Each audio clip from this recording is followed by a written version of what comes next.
Hello friends, સ્વાગત છે તમારું મારી ગુજરાતી રસોઈ ટિપ્સ ચેનલમાં। આજે આપણે બનાવીશું ફક્ત 10 મિનિટની અંદર બની જતો ઘઉંના લોટનો ટેસ્ટી અને હેલ્ધી નાસ્તો।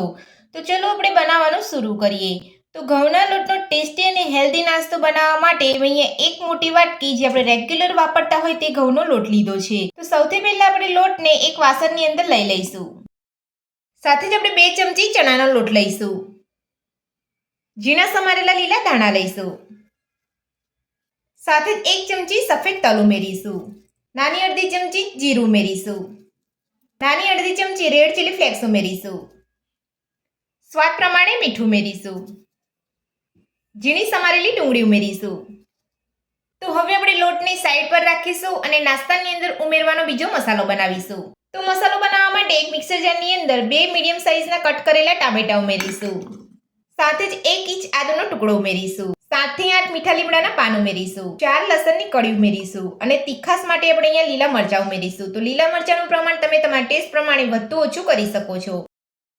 તો હવે આપણે મિક્સર જારનું ઢાંકણ બંધ કરીને બધું સરસ પીસી લઈશું। તો બધું જ આપણે પીસી લીધું છે અને તમે જોઈ શકો છો આ રીતનું તમારે પીસવાનું છે। અહીંયા ટામેટા આખા ના રહે તેનું ખાસ ધ્યાન રાખવાનું છે। તો બધો જ મસાલો પીસેલો આપણે લોટની અંદર ઉમેરી લઈશું। તો મસાલાની પેસ્ટ ઉમેરી લીધા પછી હવે આપણે બધું સરસ મિક્સ કરી લઈશું। તો આપણે અહીંયા પાણીનો ઉપયોગ નથી કરવાનો। જો તમે અહીંયા વધારે ક્વોન્ટિટીમાં બનાવવા માંગતા હોય તો તમારે ટામેટાનું પ્રમાણ વધારે રાખવાનું છે, એટલે તમારો લોટ એકદમ આસાનીથી સરસ બંધાઈ જશે।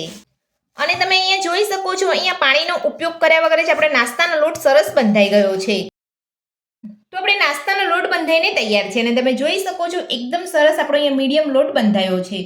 જો તમારો લોટ અહીંયા ઢીલો હોય તો તમારે અહીંયા થોડો ઘઉંનો લોટ ઉમેરી અને તમારે આ રીતે સેટ કરી લેવાનું છે। તો હવે આપણે લોટ ઉપર 1 ચમચી તેલ ઉમેરી અને આપણે ફરીથી લોટને મસળી લઈશું।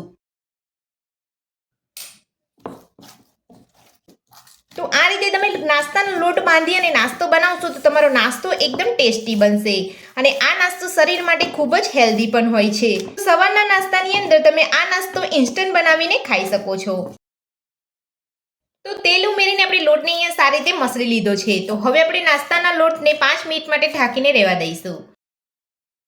તો લોટને ઢાંકે અહીંયા 5 મિનિટ જેટલો સમય થઈ ગયો છે। તો હવે આપણે ચેક કરી લઈશું। આપણો લોટ એકદમ સરસ રીતે સેટ થઈ ગયો છે। તો લોટને આ રીતે 5 મિનિટ માટે ઢાંકવાથી આપણો લોટ એકદમ સરસ રીતે સેટ થઈ જાય છે।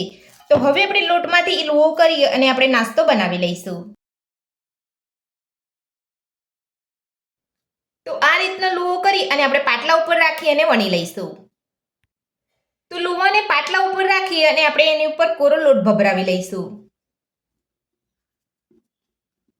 અને આપણે વણી લઈશું। તો વધારે પડતો આપણે નાસ્તાને પતલો નથી વણવાનો અને જ્યારે પણ આપણે નાસ્તો વણીએ ત્યારે તેને ખાસ ધ્યાન રાખવાનું છે કે આપણે અહીંયા એકદમ હળવા હાથે જ વણવાનું છે। તો રોટલીને મેં અહીંયા વણી લીધી છે। તો હવે આપણે રોટલીને રાઉન્ડ શેપની અંદર કટ કરીશું। તો રોટલીને કટ કરવા માટે મેં અહીંયા એક ડબ્બો લીધો છે। તો તમારી પાસે ઘરમાં રહેલું કોઈ પણ આ રીતનું એક વાસણ લઈ અને તમારે અહીંયા રાઉન્ડ શેપની અંદર રોટલીને કટ કરી લેવાની છે। તો હવે આપણે સાઈડનો ભાગ કાઢી લઈશું